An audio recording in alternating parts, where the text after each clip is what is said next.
Olá, boa noite, tudo bom? Essa semana eu estava conversando com uma pessoa e ela estava falando sobre a questão de mediunidade, né? A mediunidade é uma coisa que é muito controversa. Por quê? Aí eu vou colocar uma visão minha, deixar isso bem claro. Uma visão minha, uma observação minha, algo que eu percebo e desta forma eu interpreto. Quando normalmente nós falamos sobre mediunidade, o que normalmente, né, os escritos nos mostram? Né? Que o médium é uma ponte entre os vivos e os espíritos, né? Experimentam fenômenos que desafiam a ciência. Né? A mediunidade ela não escolhe raça, credo, cor, condições sociais, é divina, universal, capaz de produzir um fenômeno de atração magnética, assim como um ímã consegue captar campos áuricos de uma pessoa que já morreu. Bonito.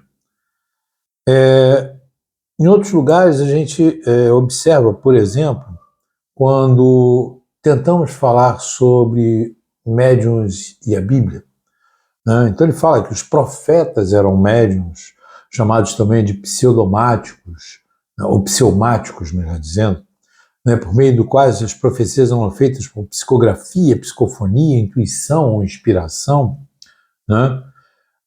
E os profetas também eram chamados de videntes, né?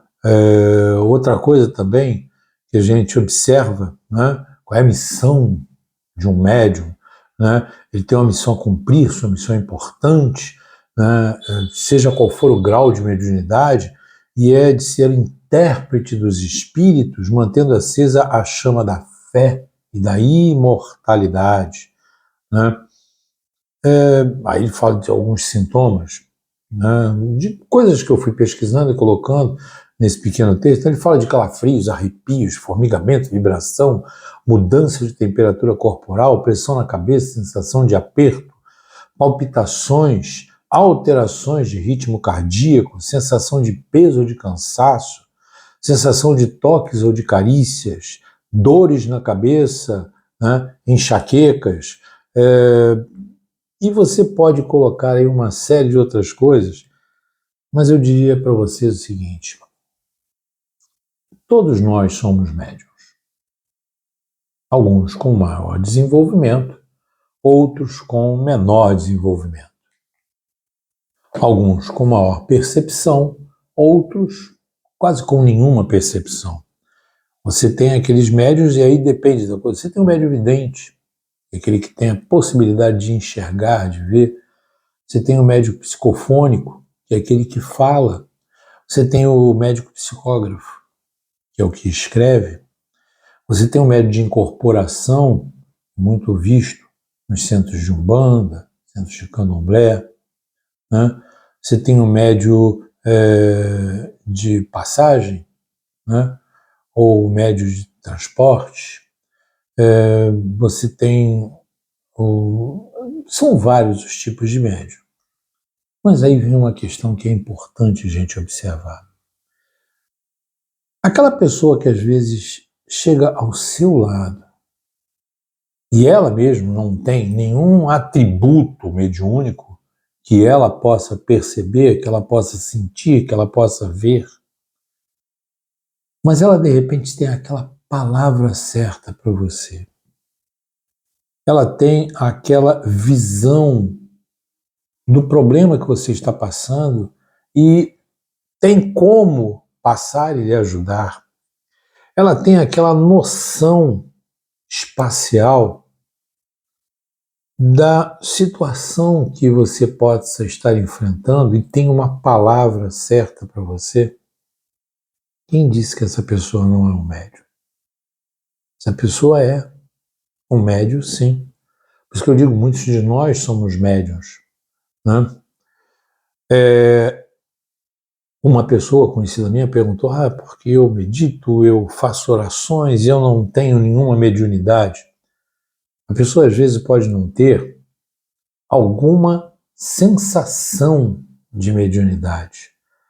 Ela pode não ver, ela pode não sonhar, ela pode não interpretar um sonho, uma situação, ela pode não ter a noção de uma visão mais ampla do aspecto e do espectro espiritual que envolve a todos nós, e isso é uma realidade. Nós vivemos numa dimensão física na qual nós vemos, tocamos coisas, podemos perceber as coisas. Estão uma caneta, aqui eu tenho meu computador, aqui eu tenho meu óculos, aqui eu tenho as minhas cartas, né? Aqui eu tenho uma bússola, eu tenho os meus cristais. Então isso é o mundo físico, é aquele mundo que você está ali vendo, mas você tem um mundo espiritual. E esse mundo espiritual está ao nosso redor.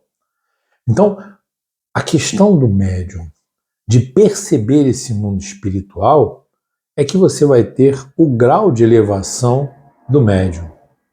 Porém, se de repente você é uma pessoa que do nada fala para alguém, a pessoa está com um problema e ela te reporta alguma situação, ela simplesmente tem uma palavra para você.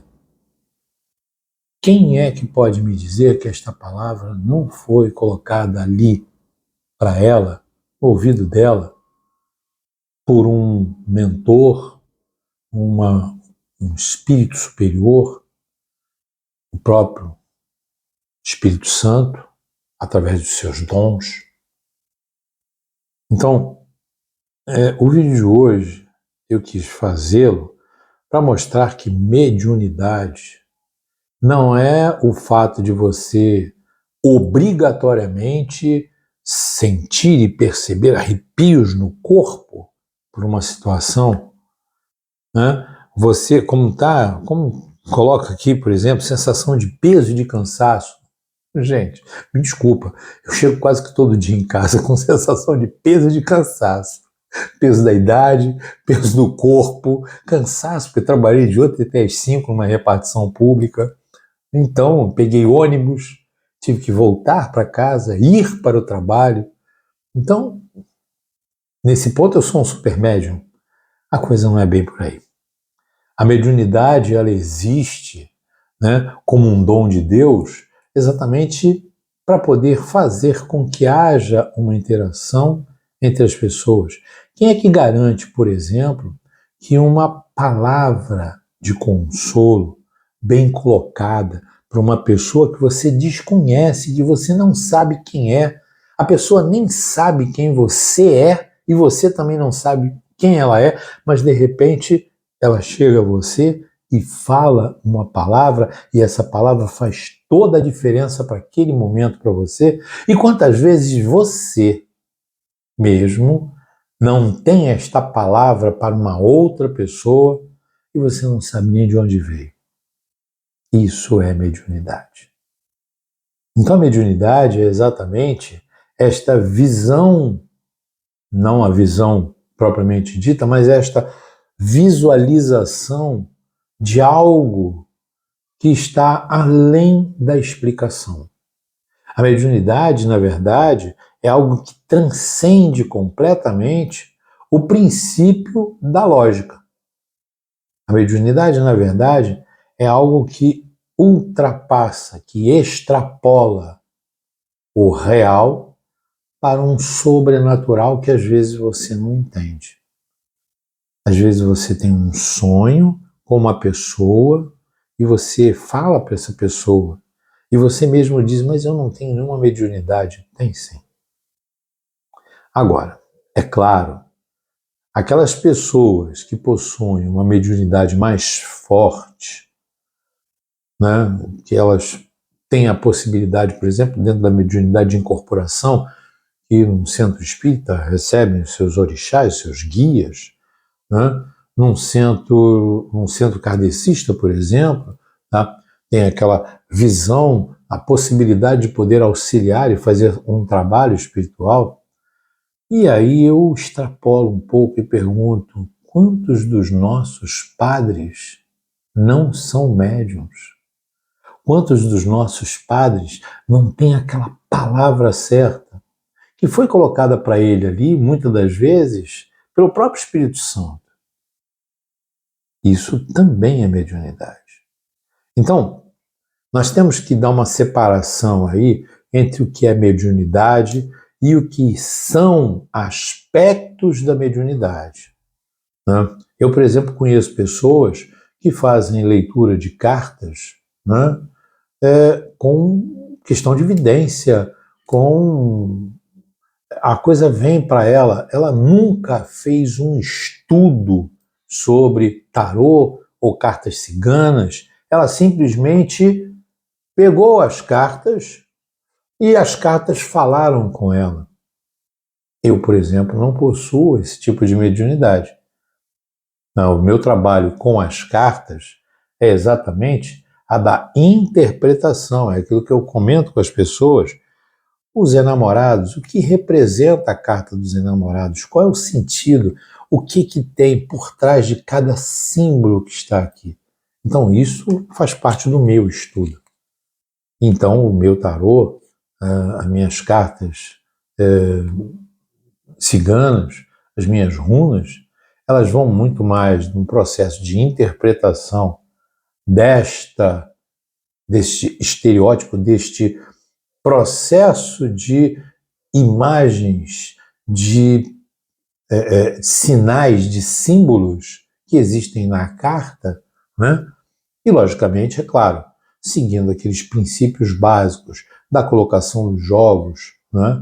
Isso aí é um princípio que todos nós que trabalhamos com cartas fazemos, que são exatamente as posições, jogo de 3 cartas, jogo em forma de cruz, né? E outros tipos mais.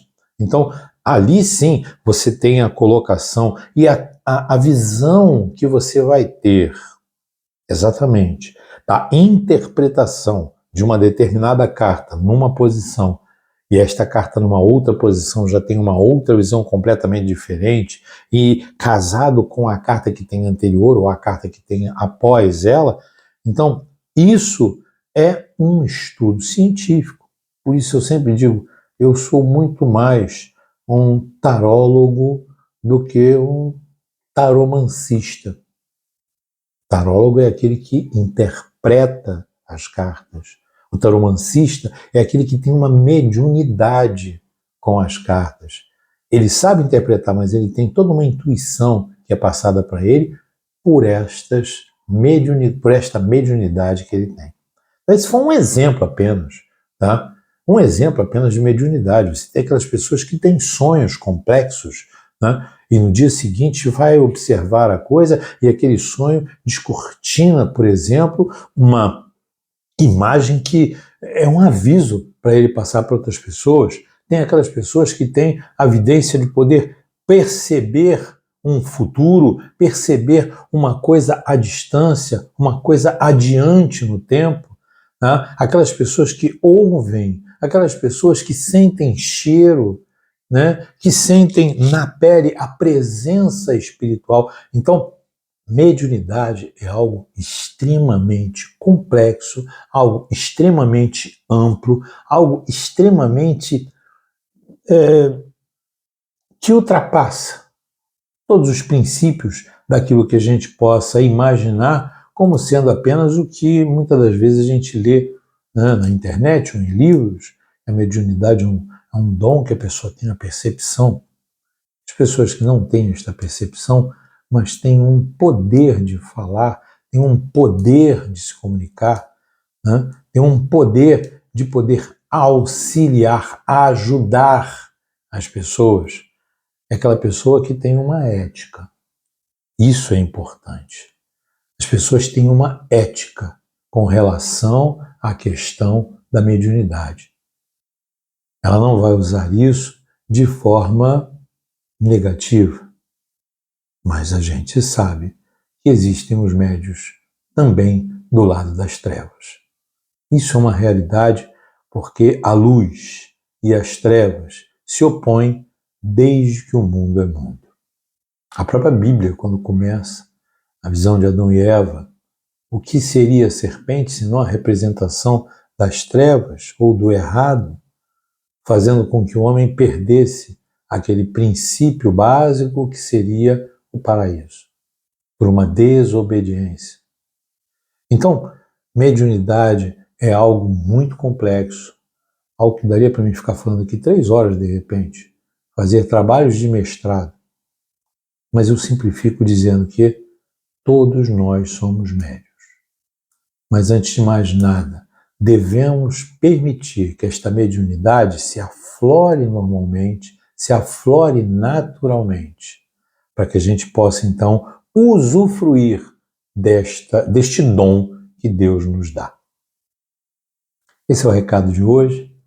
Fiquem com Deus. Vou deixar na descrição os meus contatos. Quem quiser poder entrar em contato, poder conversar um pouco mais. Eu tenho o meu grupo no WhatsApp, Grupo Orai e Vigiai. Os meus contatos estão no Facebook, estão no WhatsApp, estão no Instagram, no Telegram e também o canal que vocês estão assistindo pelo YouTube. Muito obrigado, ou melhor, muito grato, porque eu não fico obrigado a ninguém e não gosto de obrigar ninguém a nada. Muito grato por me ouvir. Namastê.